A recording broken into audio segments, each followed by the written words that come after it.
Hello interwebs, welcome to Let's Fix Computers. I got a Hewlett-Packard 134050 laptop here, which does not power on.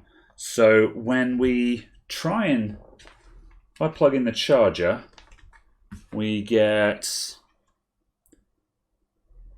nothing, no light on the charger, and if I press the power button, it turns on, but we have a flashing light. So the laptop runs, however it's not charging. So this is a known good. I've tried it with a different charger. I'm going to grab another charger just to absolutely be certain. This is the customer's charger I've got. I did try it on a different one when it came in. Let me grab my other charger. And yeah, we've still got no charge light. So yeah, and we've still got no charge light with a different charger. So the issue is that the laptop will not charge. So let's get the back cover off this thing and check to see if this is something as simple as just a bad DC jack.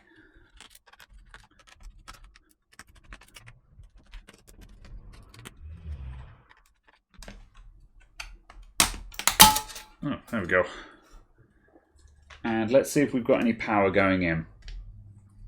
Just juggle all of this into an area where you can see it. Okay, so multimeter into DC volts. And I'm going to stick the black probe on a ground point, so just any exposed metal. I'm just going to check those pins there. Nothing much going on there, millivolts. Nothing going on there. And there's 5 volts to the signal pin. That's probably coming back from the laptop itself, I think. However, there's no power coming in on the wires. Let's disconnect this plug.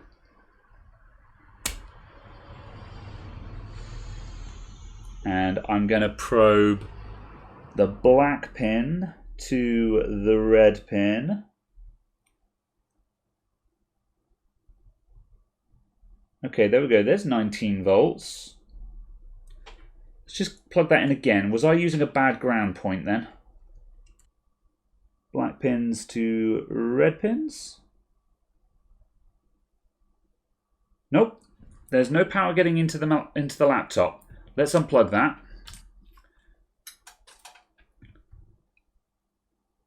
And I'm going to disconnect the battery as well, just over here. So unplug you.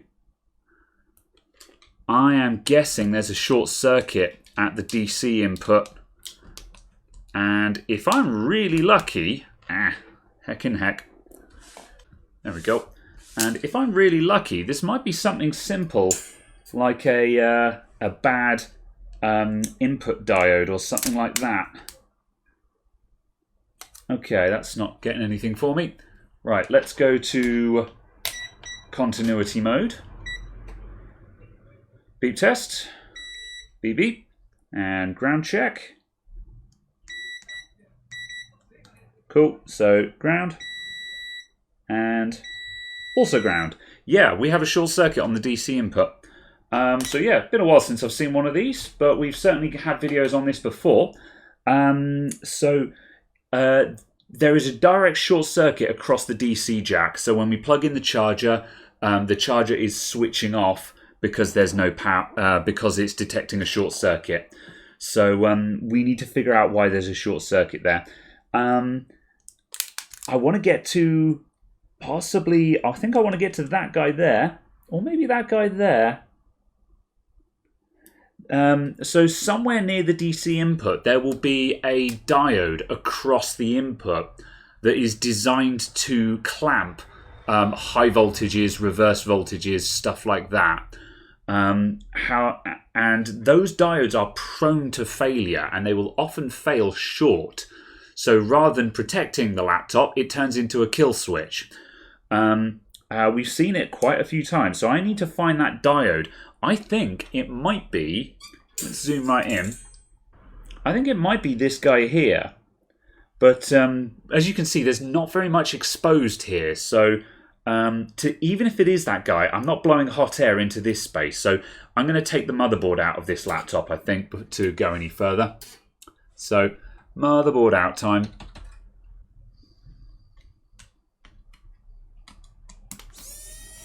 Electric boy, go. You know, I've had several comments from people going, worse to the effect of, imagine being so lazy that you can't be bothered to turn a screwdriver. I'm sorry, I can't hear you over the noise of my electric screwdriver. Electric screwdriver goes, wah. Who's holding on? You. There we go. Right, let's disconnect all these wires. Hopefully this guy won't be too difficult to take out.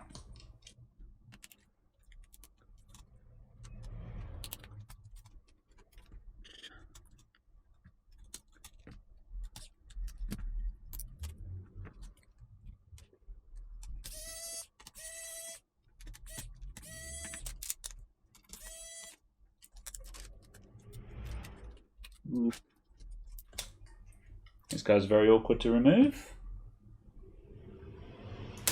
Oh, there we go. Ah, display cable.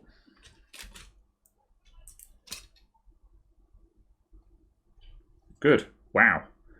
Talk about a one-sided board. Nothing going on the back side of this thing.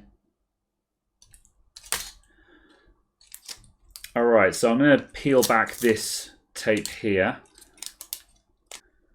Right. Okay, so I'm going to remove the CPU heat pipe there. And then I think CPU heat pipe off and that just bit of water resistance plastic. And I think we'll have enough access to get to where we need to be.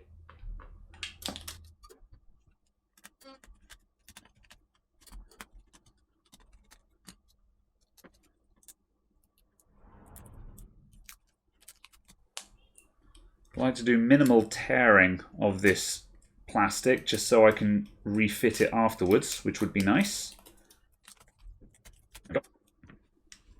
Okay, so we've got two candidates for what we're looking for here. Let's take a close look at this input section.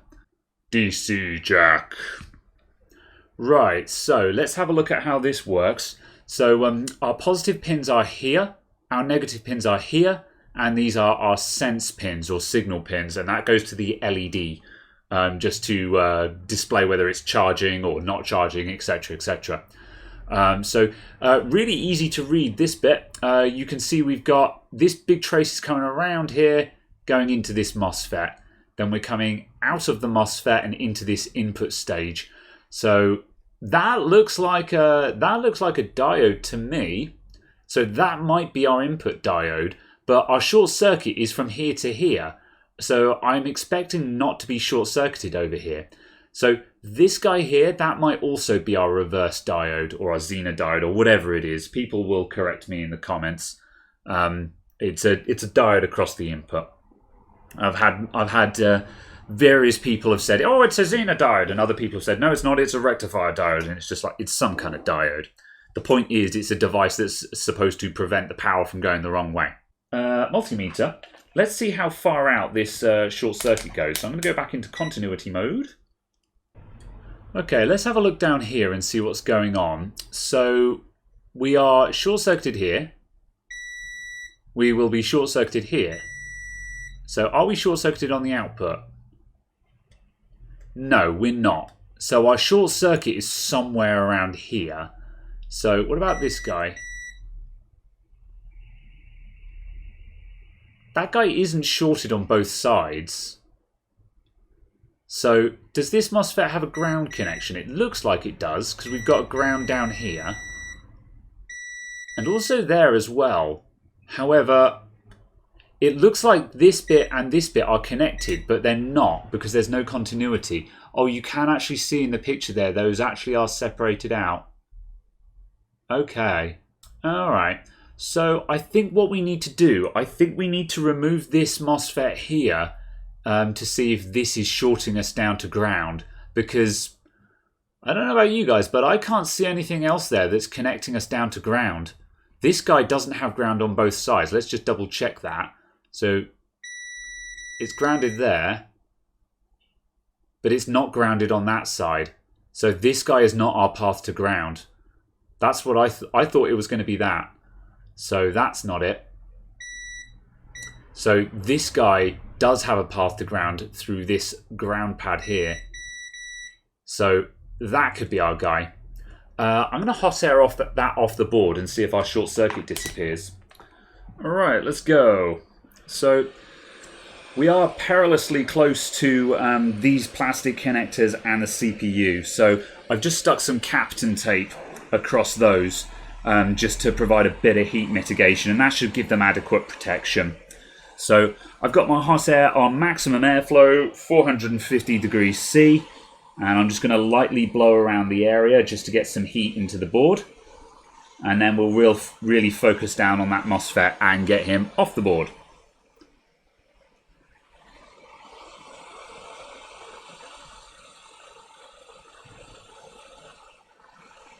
Whoop, and up he comes.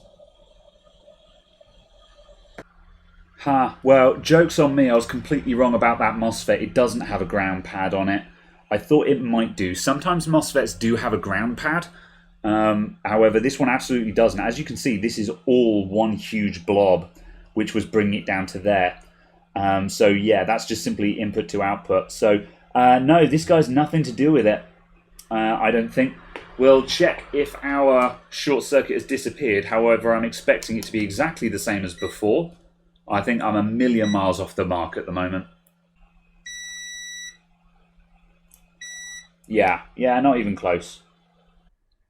Okay, so the next possibility. Oh, fine. Well, in that case, I'm gonna stare really close at this, because there is a short circuit within this 1-inch square of board. There can only be so many components there that actually have a connection to ground. So it has to be one of them. So I'm going to just peel my Kapton tape back, and we're just going to look real close. Give me one moment and I'll tell you what I've spotted. So we've got that guy there. That jumps across to ground. We've got these two dudes up here which are possibly doing something. I'm not sure if both of them are. Can we see that? Hang on a sec. Time for big close. Yeah, that looks like they're both connecting up somewhere. I doubt those are going to ground. I think those are just signals, maybe. And also, it's just the one on the left. It genuinely looks like it's just these two capacitors that might be our suspects. I guess I'll take those off, and we'll see if we get lucky. This is a bit odd. It's got to be really close, but it's not where I'd expect it to be.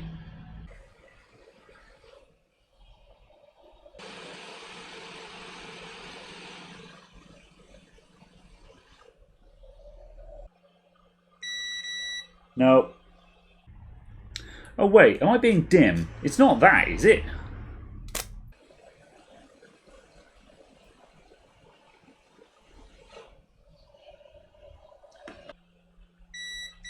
Nope. What the hecky? Right. I pulled up a schematic for this to double check, and there's nothing else around here. I'm going to inject power. Like, I feel like I really shouldn't have to do this here, because it's got to be right there. But I can't see where it is, unless we're shorted within power planes somehow. But there's no visible damage for that, so I can't see how that's a thing either. But yeah, I don't know. I guess we're going to inject power. So I'm going to hook up my jumper leads. I feel like this is completely unnecessary and I shouldn't have to, but bugger if I know what else to do with it at this point.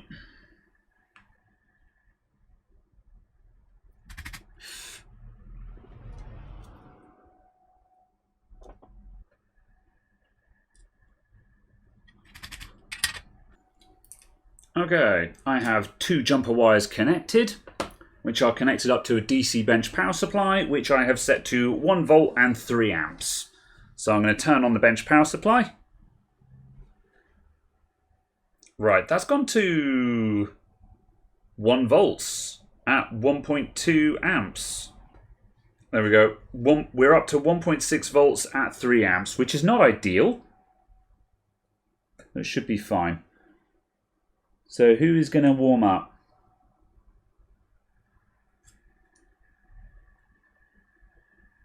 No, I think it's this guy. I'm going to give it more amps.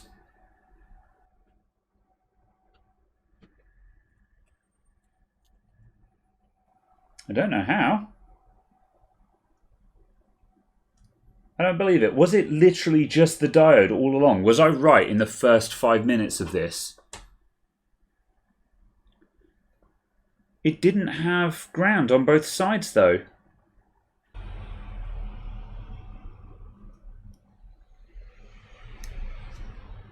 Ooh, found something.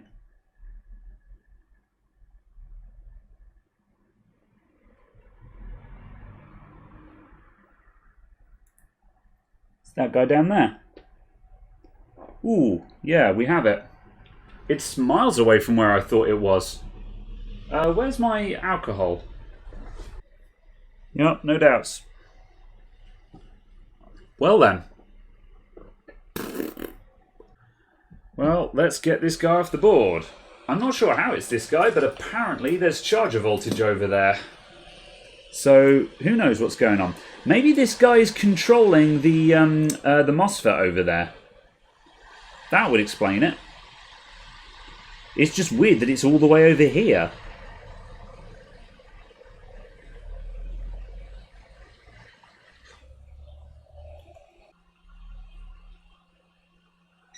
You are kill.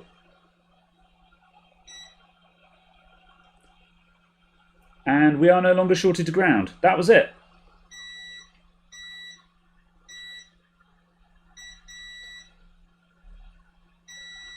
That's a ground connection. That's not ground. That was it. Well then.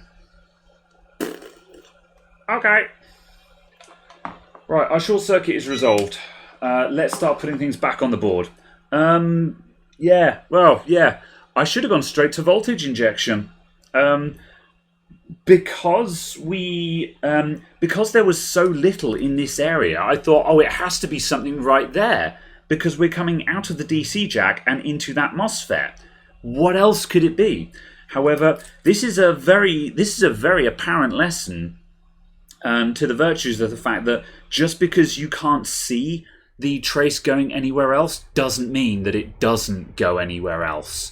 I've been trolled here by the fact that as well as this trace going around here, clearly somewhere here there's a via or some other connection into another power plane going somewhere else on the board. In this case, all the way over to here.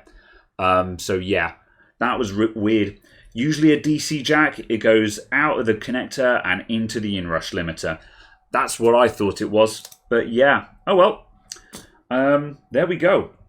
It looks like I spent a bit too long going for the quick guesses, and I should have gone to voltage injection earlier, but we're there now. So I'm going to remove these jumper wires, I'm going to put on all the components, and we're going to see if we can replace that, that capacitor.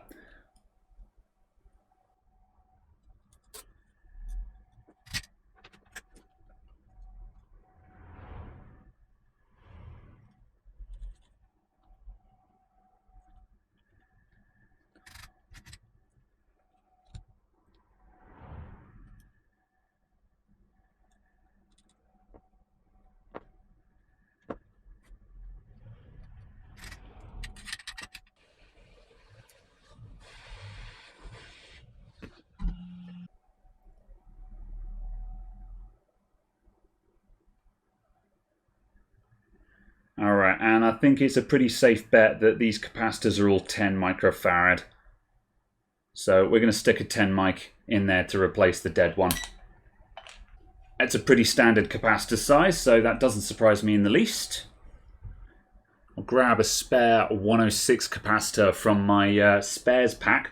Check out the video that's linked all the way over in the other end of the corner for how to find a selection pack of capacitors for fixing laptops, and also how to help identify other capacitors around. As you can see, I took a couple of nearby capacitors off that are all of the same size, and unsurprisingly, they're all the same value. This is not a definite. Ideally, you need an accurate schematic. However, by and large, if the capacitor is the same size, it's probably the same value. Capacitors are very broad range, and you'll usually find that the same sizes are most of the time within the same range of each other. That's not absolute, however, it's a pretty good guide and it gets me far enough.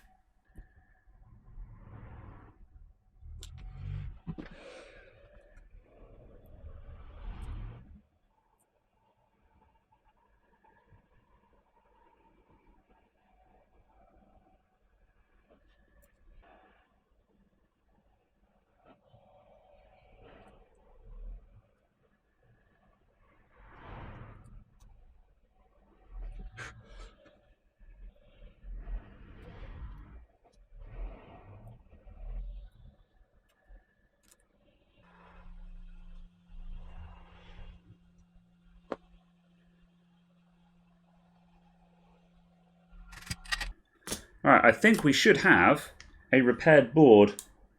And yeah, we've singed these connectors a little bit, but they're okay. Good. Alright, so what I'm going to do now, I'm just going to screw this on here just for testing. So I can, just in case the laptop turns on automatically when I plug in the charger or something like that, I don't want it to suddenly zap and burn itself out, which it almost certainly wouldn't. However, for the sake of sticking this on for 30 seconds, I just want to make sure that we get a picture from it. Oh my word, could these things go in, please? Are these even the right screws? These aren't the right screws. That's why they don't work. So I'm just going to refit this just enough to be able to turn it on and get a post picture from it. And then I'll take it all apart again. We'll put some new thermal paste on, etc., etc., and we'll get it reassembled properly. But I'm not going to go to the trouble of doing all of that until I've just seen that it works. I've no reason to believe that it won't work at this point, but I'm not going to tempt fate. Right, please don't explode.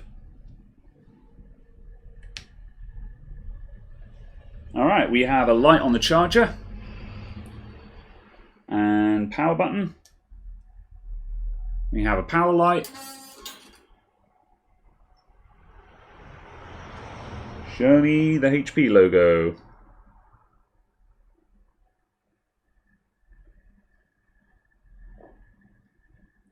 There we go. Good. It's upset. CMOS reset. Yada yada yada. Not surprising. That's fine. It works. We are WinRAR. Now we just got to reassemble it properly. So obviously the laptop was turning on before. It just didn't charge.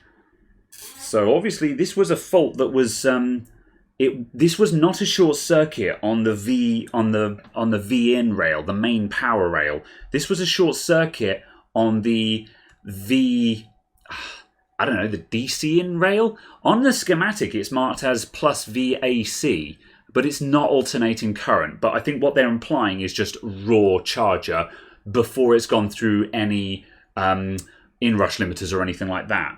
So I'm not quite sure what this area down here was doing. The schematic I had seemed to be a bit vague in terms of like I was having a lot of trouble matching up what I was seeing on the board with what was on the schematic. But I'm certain the schematic I had was correct. But I don't know. At any rate, we've got enough for a working machine. So let's get some fresh thermal paste on that CPU, and we'll get this put back together again.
And